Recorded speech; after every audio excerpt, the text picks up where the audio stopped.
Assistant സെയിൽസ്മാന് വേണ്ടിയിട്ടുള്ള day 1-ൽ നമ്മൾ പഠിക്കാൻ പോകുന്ന യൂറോപ്യന്മാരുടെ ആഗമനം, കേരളത്തിലെ പ്രക്ഷോഭങ്ങൾ, സംഖ്യകളും അടിസ്ഥാന ക്രിയകളും, മലയാളം പര്യായം, type of sentence, PC previous questions, ഇത്രയും ടോപ്പിക്കാണ് നമ്മൾ ഇന്ന് കവർ ചെയ്യുന്നത്.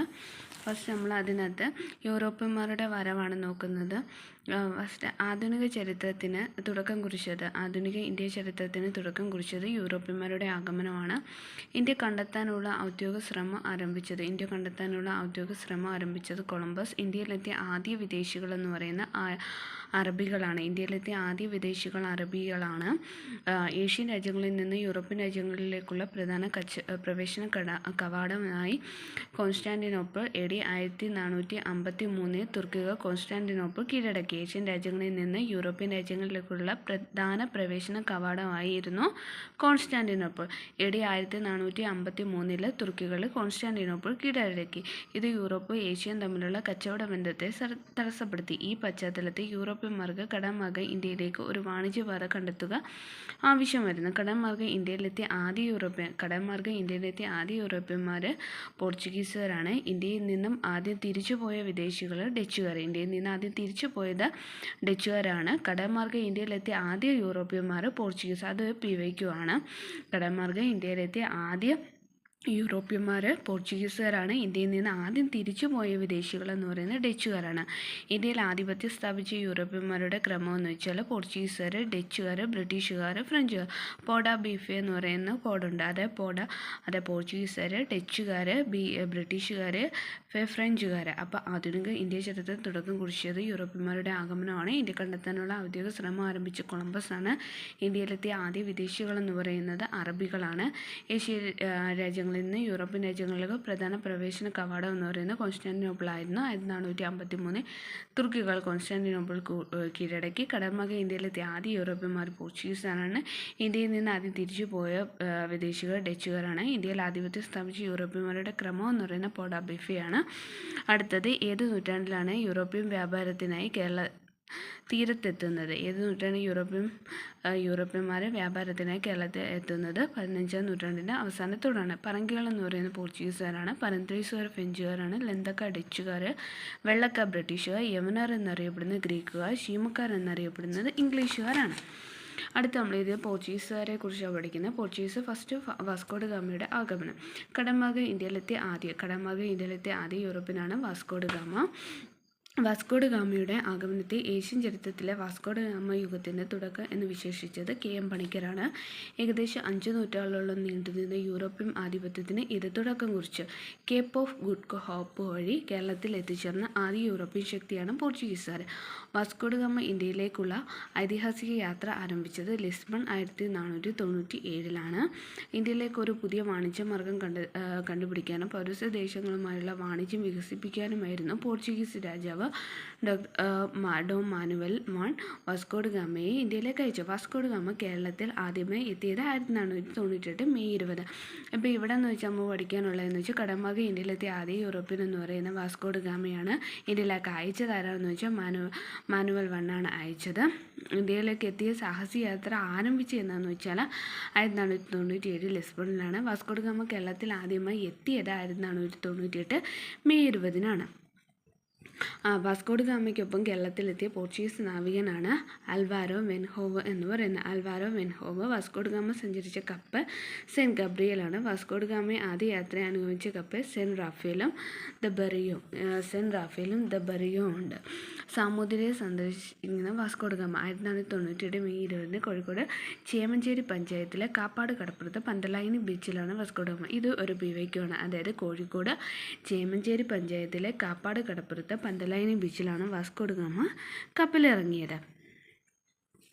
ഇനി അടുത്തതെന്ന് വെച്ചാൽ വാസ്കോഡ ഗാമ രണ്ടാമതായി എത്തുന്നതെന്ന് വെച്ചാൽ 1502.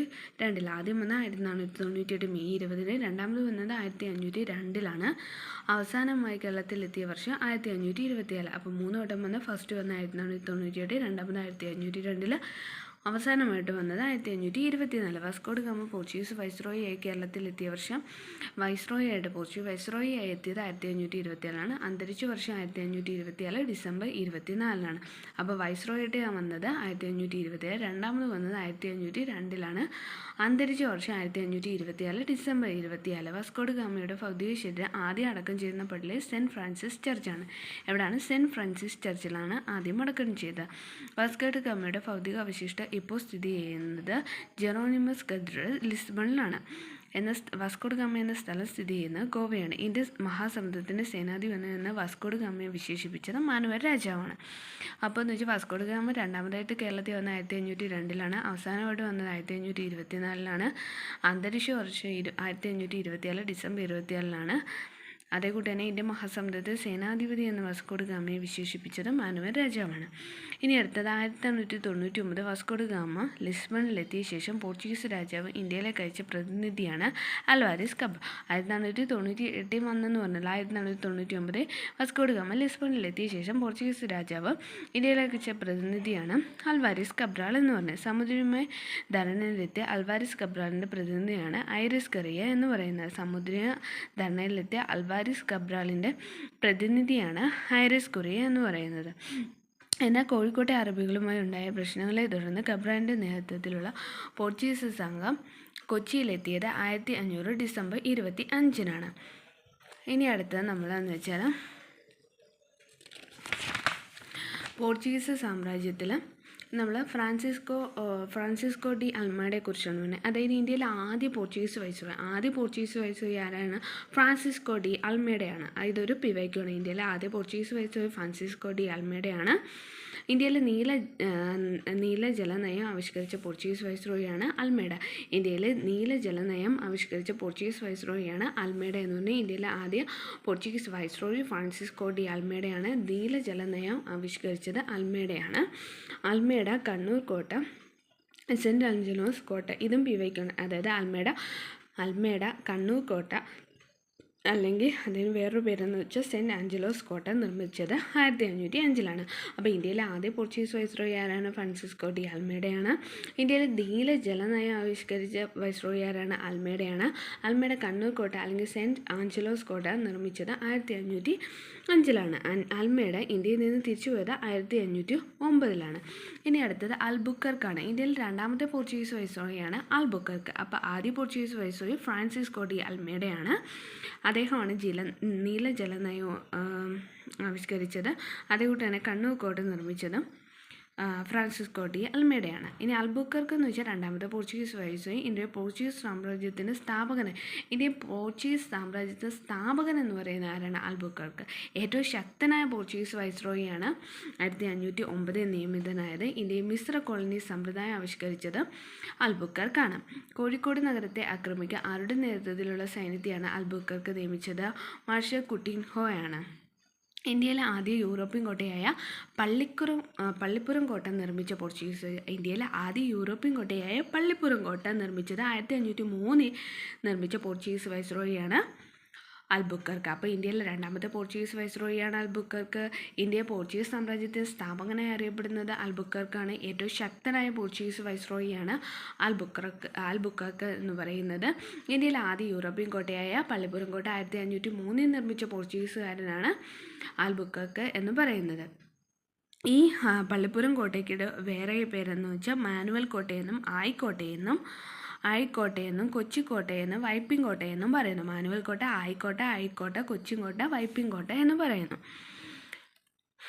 ഇനി അടുത്തതെന്ന് വെച്ചാൽ പോർച്ചുഗീസുകാരുടെ ഇന്ത്യയിലെ ആദ്യത്തെ തലസ്ഥാനം എന്ന് പറയുന്നത് കൊച്ചിയാണ്. പോർച്ചുഗീസുകാരുടെ ഇന്ത്യയിൽ പിൽക്കാല തലസ്ഥാനം എന്ന് പറയുന്നത് ഗോവയാണ്.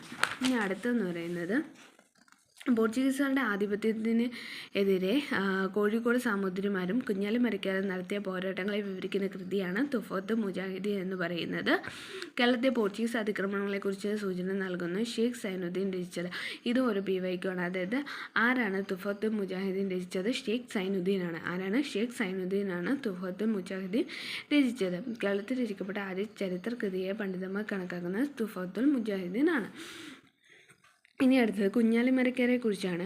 സാമുദ്രിക നാവിക സൈന്യത്തിൻ്റെ മേധാവിത്വം വഹിച്ചിരുന്നവരാണ് കുഞ്ഞാലിമരയ്ക്ക. മരയ്ക്ക എന്ന സ്ഥാനപ്പേര് നൽകിയത് സാമൂതിരിയാണ്. കുഞ്ഞാലിമരയ്ക്കയുടെ ആസ്ഥാനം കോട്ടയ്ക്കലാണ്. അതായത് കുഞ്ഞാലിമരയ്ക്കയുടെ ആസ്ഥാനം കോട്ടയ്ക്കലാണ്. 1527 കുട്ടി അഹമ്മദ് അലിയുടെ നേതൃത്വത്തിൽ കോഴിക്കോട് നാവികസൈന്യം പോർച്ചുഗീസുകാർക്ക് ഭീമമായ നഷ്ടമുണ്ടാക്കി. കുഞ്ഞാലി ഒന്നാമൻ്റെ യഥാർത്ഥ നാമം കുട്ടി അഹമ്മദ് അലി. എന്താണ്? കുട്ടി അഹമ്മദ് അലി. കുഞ്ഞാലിമര രണ്ടാമത് കുട്ടി പോക്കർ അലി. കുഞ്ഞാലി മൂന്നാമന് പട്ടുമരയ്ക്കാർ എന്നും അറിയപ്പെടുന്നു. ഇനി അടുത്തത് നമ്മൾ ഡച്ചുകാരെ കുറിച്ചാണ് നോക്കുന്നത്. പോർച്ചുഗീസുകാരുടെ കച്ചവട കുത്തകയെ വെല്ലുവിളിച്ചുകൊണ്ട് കേരളത്തെ വാണിജ്യബന്ധം സ്ഥാപിച്ച് യൂറോപ്പിലെ പ്രൊട്ടസ്റ്റന്റ് ജനതയാണ് ഡച്ചുകാർ. ഡച്ചുകാർ ഇന്ത്യയിൽ വന്ന വർഷം 1595. ഡച്ചുകാർ ഇന്ത്യയിൽ വന്ന 1595. ഇന്ത്യയിൽ ഡച്ച് ഈസ്റ്റ് ഇന്ത്യ കമ്പനി സ്ഥാപിതമായത് എന്നാണ് 1602. ഡച്ച് ഈസ്റ്റ് ഇന്ത്യ കമ്പനി സ്ഥാപിതമായത് 1602. ഇന്ത്യയിൽ രണ്ടാമതായി എത്തിയ യൂറോപ്യൻ ശക്തികളാണ് ഡച്ചുകാർ. ഇന്ത്യയിൽ നിന്ന് ആദ്യം തിരിച്ചു പോയതും ഡച്ചുകാരാണ്. ഇനി അടുത്തതെന്ന് വെച്ചാൽ ഡച്ചുകാർ പോർച്ചുഗീസുകാരിൽ നിന്ന് കൊല്ലം കോട്ട പിടിച്ചെടുത്ത വർഷം. ഇതൊരു PYQ-ആണ്. 1658 ഡിസംബർ 29. 1658 ഡിസംബർ 29 ഡച്ചുകാർ പോർച്ചുഗീസുകാരിൽ നിന്ന് കൊല്ലം കോട്ട പിടിച്ചെടുത്തത്. ഇനി അടുത്തതെന്ന് വെച്ചാൽ ഫ്രഞ്ചുകാരെ കുറിച്ചാണ്. ഫ്രഞ്ചുകാരെന്ന് വെച്ചാൽ ഇന്ത്യയിൽ അവസാനമെത്തിയ യൂറോപ്യൻ ശക്തിയാണ് ഫ്രഞ്ചുകാർ. ഫ്രഞ്ച് ഈസ്റ്റ് ഇന്ത്യ കമ്പനി 1664 പോണ്ടിച്ചേരിയുടെ പിതാവ് എന്നറിയപ്പെടുന്ന ഫ്രഞ്ച് ഗവർണറാണ് ഫ്രാങ്കോയിസ് മാർട്ടിൻ എന്ന്. പോണ്ടിച്ചേരിയുടെ പിതാവ് എന്നറിയപ്പെടുന്ന ഫ്രഞ്ച് ഗവർണറാണ് ഫ്രാങ്കോയിസ് മാർട്ടിൻ എന്ന് പറയുന്നത്. പോണ്ടിച്ചേരിയുടെ പിതാവ് ഫ്രാങ്കോയിസ് മാർട്ടിൻ. 1668 ഫ്രഞ്ചുകാർ ഇന്ത്യയിൽ ആദ്യത്തെ വ്യാപാര കേന്ദ്രം സ്ഥാപിച്ചത് സൂററ്റിലാണ്. ഫ്രഞ്ചുകാരുടെ പ്രധാന വ്യാപാര കേന്ദ്രങ്ങൾ എന്ന് പറഞ്ഞാൽ മാഹി, യാനം, പോണ്ടിച്ചേരി. മാഹി, യാനം, പോണ്ടിച്ചേരി, ചന്ദ്രനഗർ, കാരക്കല. മാഹി, യാനം, പോണ്ടിച്ചേരി, ചന്ദ്രനഗർ, കാരക്കല. ഫ്രഞ്ച് അധീനതയിലായിരുന്ന കേരളത്തിനുള്ളിലെ പ്രദേശമാണ് മാഹി എന്ന് പറയുന്നത്. ഫ്രഞ്ച് അധിനിവേശം ഇന്ത്യയിൽ അവസാനിക്കാൻ കാരണമായ യുദ്ധം വാണ്ടിവാഷ് യുദ്ധം.